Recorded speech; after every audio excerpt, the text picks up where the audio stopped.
Assalamualaikum warahmatullahi wabarakatuh. Perkenalkan, nama saya Ahmad Akila Sidiki, NIM 234104040005 dari Universitas Islam Kyai Haji Ahmad Siddiq Jember, Fakultas Usuluddin Adab dan Humaniora, Prodi Sejarah dan Peradaban Islam. Di sini saya akan menjelaskan bagaimana sejarah daripada Masjid Kuba yang tepatnya di Dusun Kerajaan, Desa Bintoro, Kecamatan Patrang, Jember. Bagaimana awal mula perkembangannya, bagaimana bentuk arsitektur masjid, dan juga bagaimana fungsi ataupun peran dari masjid itu sendiri. Nah, perlu teman-teman ketahui bahwasanya pembuatan video ini itu sebelumnya dilakukan acara wawancara dengan beberapa tokoh masyarakat sekitar seperti Haji Solehudin, Kiai Hafid, Bapak Abdurrahman, Bapak Fatur Rozi, dan masih banyak yang lainnya. Memasuki tahap awal, yaitu awal mula perkembangan Masjid Kuba ini.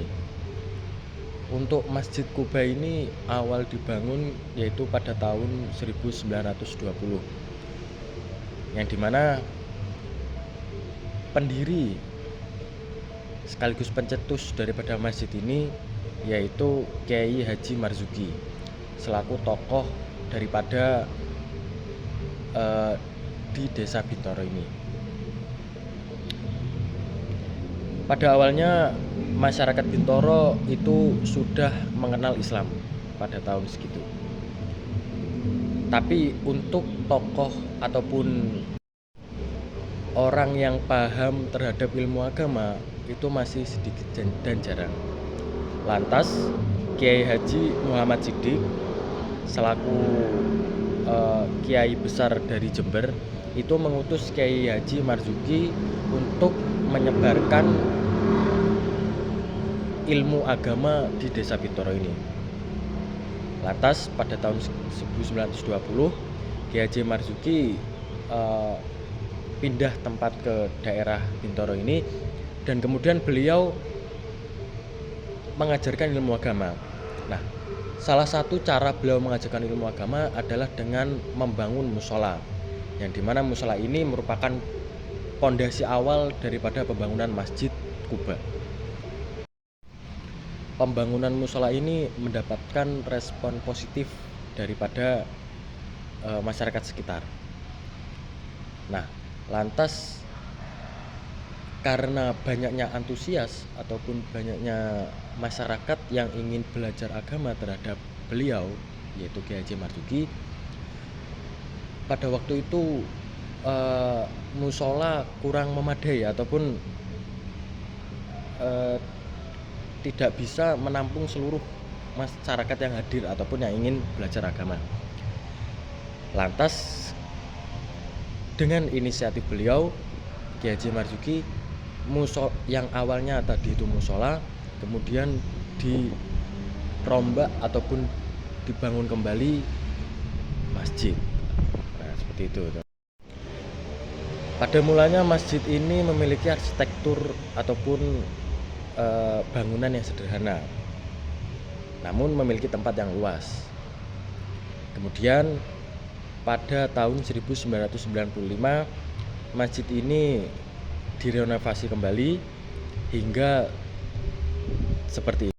Nah, teman-teman, ini untuk bentuk masjid yang awal renovasi hingga sekarang. Ini teman-teman.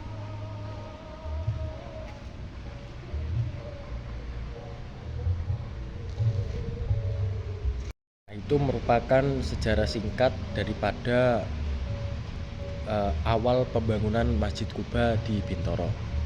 Nah, untuk selanjutnya yaitu fungsi dan peran masjid daripada Masjid Kuba di Bintoro ini. Masjid merupakan wadah ekspresi bagi seni dan budaya, suatu bangsa, dengan catatan tetap berpegang pada ayat-ayat Qur'aniyah. Nah, untuk fungsi Masjid Bintoro ini yang pertama yaitu sarana dakwah dan juga pendidikan. Proses mencerdaskan umat tidak hanya berfokus pada saat khutbah Jumat maupun kegiatan keagamaan lainnya.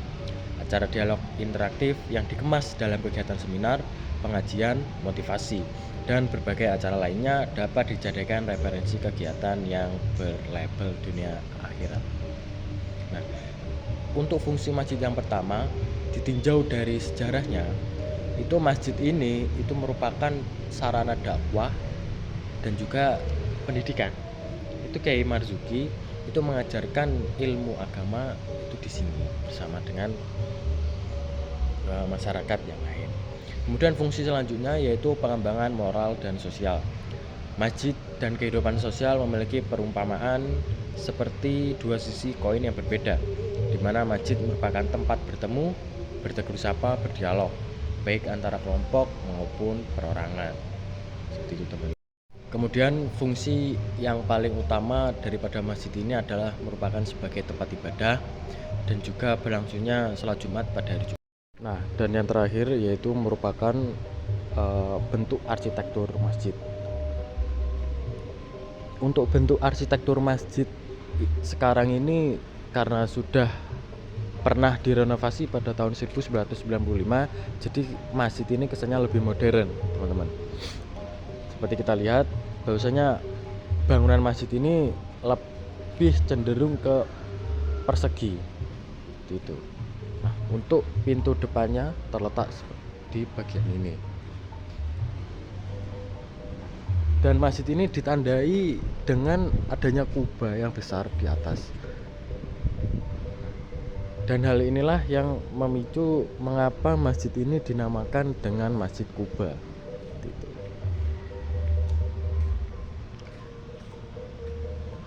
Dan untuk bagian belakang sendiri itu terdapat tempat wudhu dan juga kamar mandi. Dan di atasnya sini ada seperti kamar untuk pengelola masjid ataupun marbat masjid. Gitu. Nah, untuk memasuki wilayah sini itu terdapat beberapa makam yang dimana makam-makam ini itu merupakan sebagian daripada tokoh ataupun juga pendiri dari masjid ini, teman-teman. Baik, mungkin itu saja yang dapat saya sampaikan mengenai sejarah, bentuk arsitektur dan juga fungsi daripada Masjid Kuba di daerah Bintoro ini. Sekian dari saya. Wassalamualaikum warahmatullahi wabarakatuh.